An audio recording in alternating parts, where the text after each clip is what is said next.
22 de setembro de 1979. Um dos satélites do conjunto Vela está orbitando a Terra acima do sul do Oceano Atlântico. Tudo estava normal até que um flash de luz azul foi detectado nas proximidades das ilhas Príncipe Edwards, no sul do continente africano. Esse flash de luz, na verdade, é composto por dois flashes diferentes e bastante intensos, separados por poucos microsegundos. Se o satélite Vela não tivesse sido planejado para detectar justamente esse tipo de evento, não seria nem possível de saber que foram dois flashes ao invés de um. Mas que tipo de evento causaria flashes de luz dessa forma? O conjunto de satélites Vela tinha sido criado para monitorar explosões nucleares na Terra, e eles já haviam visto mais de 40 flashes parecidos. Mas em todos os casos anteriores existia uma explicação: uma explosão nuclear. E esse é o incidente Vela.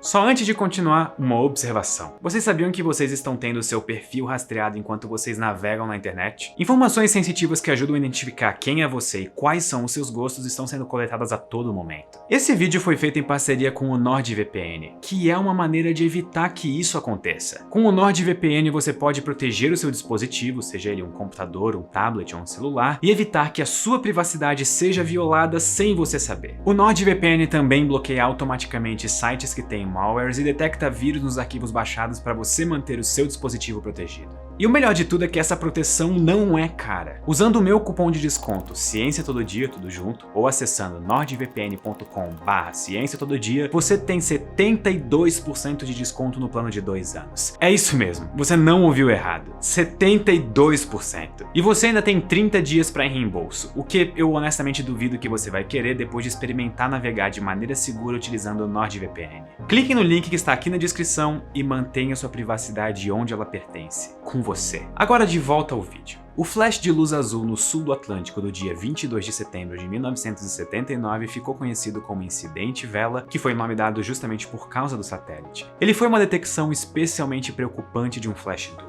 Flashes duplos são consequências de bombas nucleares, mas o que realmente chama a atenção no incidente é que nenhuma das potências nucleares conhecidas da época podia ser ligada diretamente a esse teste. E para piorar a situação, as duas principais potências nucleares da época, os Estados Unidos e a então União Soviética, tinham recém assinado tratados anti-proliferação nuclear, junto com aliados dos dois lados do espectro da Guerra Fria. Se de fato ocorreu uma explosão nuclear no sul do Oceano Atlântico, isso significa que existia um novo país com bombas nucleares, o que poderia significar instabilidade política, guerras e o fim de uma década de movimento diplomático contra a proliferação de armamentos nucleares. Então, duas perguntas precisavam ser respondidas. Primeiro, o que aconteceu no sul do Atlântico foi de fato uma detonação nuclear? E segundo, se sim, qual foi o país responsável? Um painel de especialistas foi convocado pelo Conselho de Segurança americano para investigar a explosão nuclear e os possíveis suspeitos. Em outubro de 1979, aproximadamente um mês depois do incidente, o painel de especialistas do Conselho de Segurança concluiu com alta confiança que o flash duplo era devido à explosão de uma bomba nuclear de baixa potência. Fim da história, certo? Agora era só descobrir os responsáveis. Na verdade, não. Essa história não é tão simples. Um segundo painel foi montado em novembro de 1979, agora pelo Departamento de Defesa dos Estados Unidos. Esse segundo painel concluiu, no começo de 1980, que o flash duplo não foi causado por uma explosão nuclear, e ofereceu uma série de possíveis explicações alternativas, contrariando os especialistas anteriores. As evidências apresentadas pelo segundo painel eram as seguintes: os dois flashes de luz detectados não seguem exatamente a emissão esperada por uma bomba nuclear, o satélite que realizou a detecção já tinha passado 2 anos do seu prazo ideal de operação, e por fim não houve registro de restos radioativos de explosão detectados em nenhum país próximo.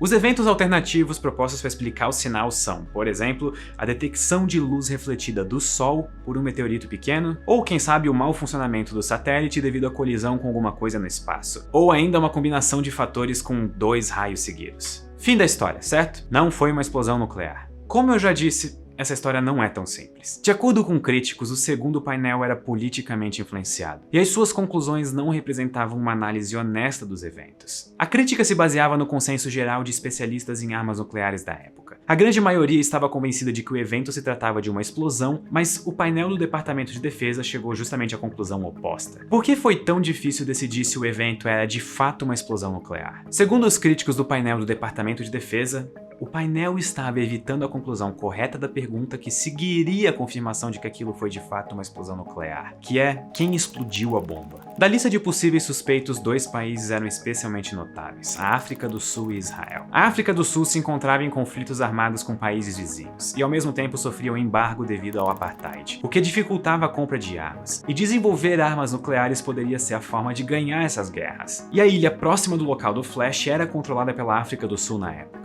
Já Israel, por outro lado, estava em um momento de tensões políticas com o Egito, e tinha uma política de não divulgar o seu status nuclear. O que isso significa é que a resposta oficial de Israel sobre se o país tinha ou não armas nucleares era "não vamos responder". E além disso, um teste conjunto entre Israel e a África do Sul também era uma possibilidade que não podia ser descartada, especialmente porque a inteligência americana considerava as capacidades nucleares da África do Sul como limitadas demais para um teste solo. Como a pauta de não proliferação nuclear era importante para a reeleição do presidente americano da época, que era o Jimmy Carter, admitir que tanto Israel quanto a África do Sul possivelmente tinham armas nucleares seria uma derrota conceitual. E além disso, Israel era um aliado americano importante no Oriente Médio, e ter que admitir que um aliado desses tinha bombas nucleares seria um problema diplomático muito difícil de resolver. A própria ideia de considerar que Israel talvez tivesse armas nucleares era basicamente um tabu, então a discussão era evitada. A conclusão de que o incidente Vela não foi uma explosão nuclear pelo segundo painel era simplesmente politicamente perfeita,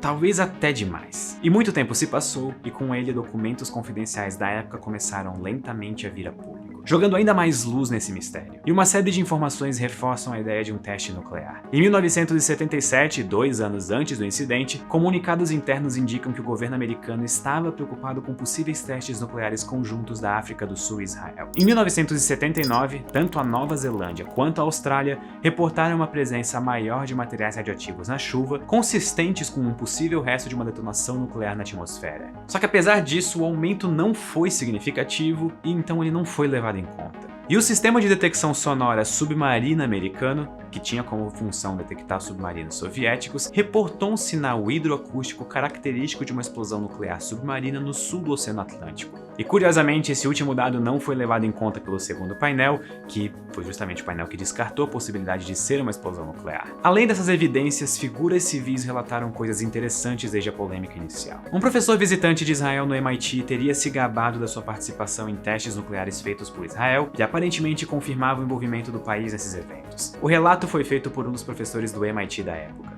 Leonard Weiss, um dos críticos do painel do Departamento de Defesa, afirmou ter sido ameaçado diretamente. Segundo ele, se eu continuasse afirmando que o incidente Vela foi um teste nuclear, a minha reputação seria destruída. E além disso, o jornalista israelense Dan Haviv disse ter ouvido de um contato importante do governo israelense que de fato o país participou do teste nuclear associado ao incidente Vela. E um outro fato que corrobora um teste nuclear é que a África do Sul admitidamente possuiu armas nucleares durante o século XX, e que essas armas foram eventualmente desmontadas. O incidente Vela ainda é um dos eventos possivelmente nucleares mais misteriosos do século XX. E mesmo que você esteja convencido de uma dessas hipóteses que eu apresentei no vídeo, como a de um teste conjunto de Israel e a África do Sul, existe toda uma história intrigante nos detalhes de política internacional e ciência que levaram às diferentes conclusões dos múltiplos painéis sobre o tema. Nem ciência e nem política são simples, e a combinação das duas pode ser bastante intrigante. E talvez o ponto mais impressionante é que, desde o incidente Vela, inúmeras maneiras diferentes de monitorar testes nucleares foram instaladas no planeta Terra. Atualmente é praticamente impossível de qualquer país testar armamentos nucleares sem que os outros países fiquem sabendo. Mas infelizmente em 1979 o cenário era diferente, e quem sabe nós nunca teremos uma resposta. Muito obrigado